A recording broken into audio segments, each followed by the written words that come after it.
Je reviens sur un ouvrage que j'ai publié il y a 40 ans, en 1983, qui s'appelle Les mathématiques divinatoires, aux éditions Très Daniel. Et je lis la préface, un morceau de la préface que m'a consacré Jean-Charles Pichon, qui résume ainsi ma méthode à l'époque. Alors, je pense même pas ça. Sa méthode, la mienne, consiste à dépouiller le système étudié de façon à le faire apparaître dans sa nudité, c'est-à-dire à l'étudier comme signifiant plutôt que signifié, et par suite à l'isoler de l'ensemble des systèmes ésotériques dont la synthèse artificielle, le sens prétendu, ne peut que nuire à la pureté du système en soi.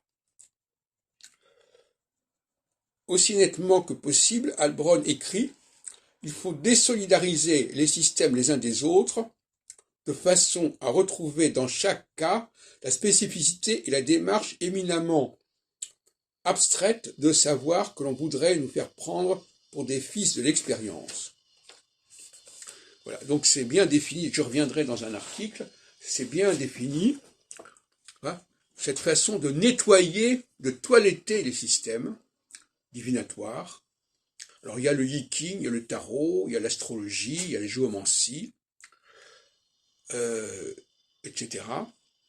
Et donc c'était une somme de recherches que j'avais faites à l'époque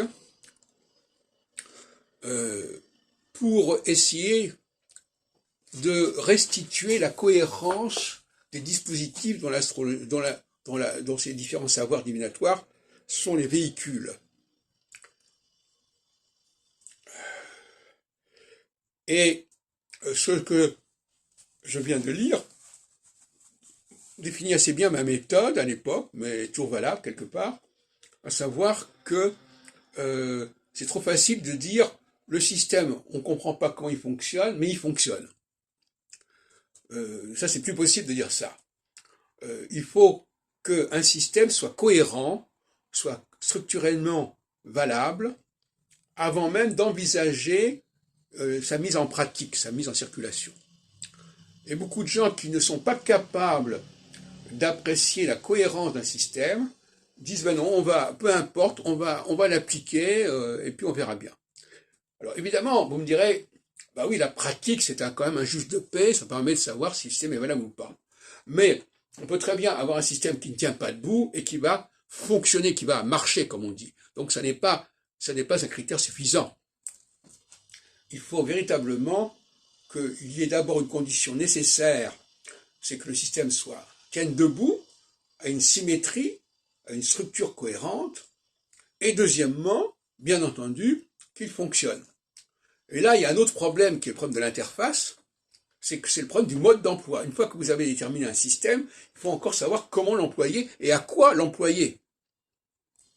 Et on peut très bien avoir un système dont on a restitué la cohérence, mais de ne pas savoir comment l'utiliser. Et moi, j'ai mis énormément de temps à trouver le mode d'utilisation des dispositifs dont j'avais trouvé la clé.